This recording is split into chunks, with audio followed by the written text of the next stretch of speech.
Dans cette édition, les futurs médecins et personnels hospitaliers d'Amiens qui bénéficient de Simu Santé, c'est un dispositif qui permet de simuler les gestes d'intervention, y compris dans un faux hélicoptère.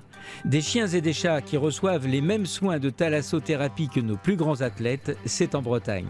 Et pour commencer, nous nous rendons à Isques dans le Pas-de-Calais. À partir de l'âge de 14 ans, on peut s'y former sur un circuit à la conduite d'un véhicule sans permis. Un véhicule école un peu inhabituel sur la piste d'apprentissage d'Isques. Ça démarre tout seul étant donné qu'il n'y a pas de vitesse. Donc voilà, on va marquer l'arrêt sur céder le passage, voilà. Rares sont les centres de formation à s'être dotés de cette voiture. Ce matin, Kimberley s'est installé derrière le volant. C'est quoi cette voiture ? C'est une petite voiture sans permis. Et alors pourquoi vous êtes là aujourd'hui ? Pour apprendre à la conduire. On va tout droit, au céder le passage, on tournera sur la gauche. Cette jeune fille, âgée de 16 ans, vient d'acquérir une VSP. Et pour la piloter, elle doit obtenir le permis AM, 7 heures de formation obligatoire, depuis 2 ans, à tous les conducteurs sans aucun permis, ayant entre 14 et 29 ans. Ce sont des personnes qui, dès l'âge de 14 ans, peuvent accéder à cette formation. Ils n'ont pas forcément une connaissance du code de la route. Donc on les sensibilise au niveau de la salle à ce sujet. Ensuite on a 2 heures hors circulation qui leur permet de découvrir aussi le véhicule et apprendre à manipuler aussi ce véhicule et à doser et surtout à synchroniser les pédales. Frein à main. Et on coupe le contact. Qu'est-ce que vous avez appris depuis ce matin ? Les angles morts, comment tourner le volant. Qu'est-ce qui est difficile ? C'est bien positionner les mains quand on tourne. La formation coûte 300 € et comprend également un module en milieu urbain. Grâce à son permis AM, Kimberley pourra désormais rouler en toute liberté. À Amiens, le Simu Santé vient d'être inauguré, même s'il existe et fonctionne depuis déjà presque 1 an. Cet équipement, le plus important d'Europe, permet de simuler les gestes médicaux. Il est très précieux pour les étudiants en médecine et le personnel de santé. Un faux hélicoptère d'urgence est même à leur disposition. La SAT est à 79. Ouais. 97, très bien, ventile correctement. Une fois n'est pas coutume, ce sont les médecins et formateurs qui s'entraînent.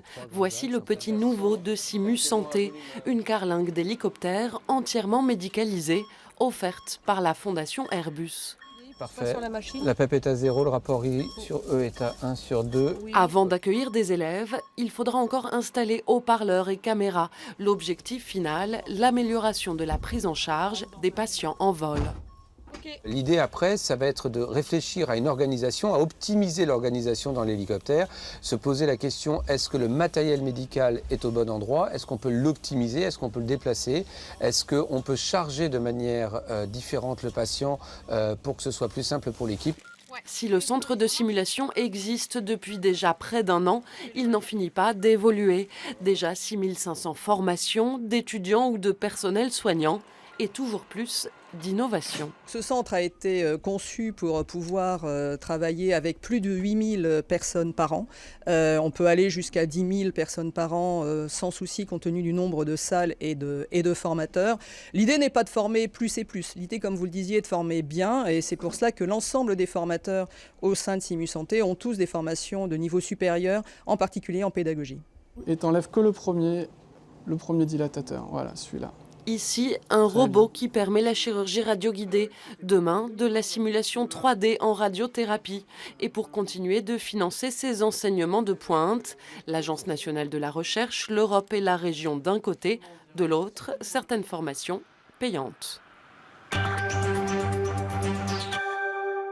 Connaissez-vous l'hydrothérapie ? On utilise souvent cette technique de soins aquatiques pour garder les athlètes en forme. À Belz, dans le Morbihan, ce sont les chiens et les chats qui en bénéficient. Un salon s'est même ouvert qui leur est entièrement dédié. Je vous présente Tide. Ce jeune American Staff se prépare pour sa séance de piscine. Bouée de secours, mettre au bout du bassin pour le motiver.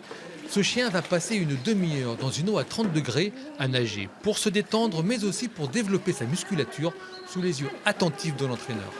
On a aussi l'élastique qui est pour les humains qu'on a adapté aux chiens. Simplement, le chien va faire beaucoup moins longtemps. Il va travailler sur des petites séquences, on va dire 15-20 minutes avec des pauses, avec des G massants pour la détente musculaire. mais du coup l'entraînement va être peut-être moindre. Donc on vient de lui faire une prépa sport en piscine, tranquillement. Taille légère boiterie, donc dans le jeu, un petit choc au niveau de l'épaule droite. Un entraînement et des soins qui peuvent être accompagnés d'une séance d'ostéopathie animale. Comme chez les humains, les mêmes mots ont besoin des mêmes remèdes. Essaye de dérouler un petit peu le tissu conjonctif qui est autour des vertèbres, des articulations, pour voir sa souplesse et si justement il se déroule bien. Donc s'il n'y a pas ce déroulement justement du tissu, c'est qu'il y a une contraction, et si le chien a un petit peu réagi dans son équilibre, c'est qu'il y a une lésion opérante, on va dire, et que dans ce cas, il va falloir la traiter. C'est à la suite de la rupture d'un ligament croisé d'une patte de sa chienne et du manque de structure de rééducation animale à proximité de chez elle que Rosemary a décidé de se former et d'ouvrir son propre centre. Puis on travaille en partenariat avec les vétérinaires, parce que sur la rééducation, nous ne sommes qu'en référé vétérinaire avec une prescription. Et sur les autres activités, comme la préparation sportive, la détente, on est avec un certificat de non-contre-indication, toujours rempli par le vétérinaire. Et Tide n'en a pas fini de sa séance. Direction le tapis roulant aquatique, toujours en présence de son maître. Il va marcher tranquillement. On va lui imposer donc un rythme. Lui, comme c'est sur un renforcement musculaire, il a une partie échauffement, entraînement et récupération qui est très importante. Et à la fin de la récupération, donc on le met au jet, massant, voilà, pour encore détendre les muscles. Bien sûr, la prescription vétérinaire n'est pas obligatoire et tous ces soins ont un coût, compté entre 350 et 450 € pour 10 séances. Si vous voulez en savoir plus, rendez-vous sur le site internet qui s'affiche en bas de votre écran.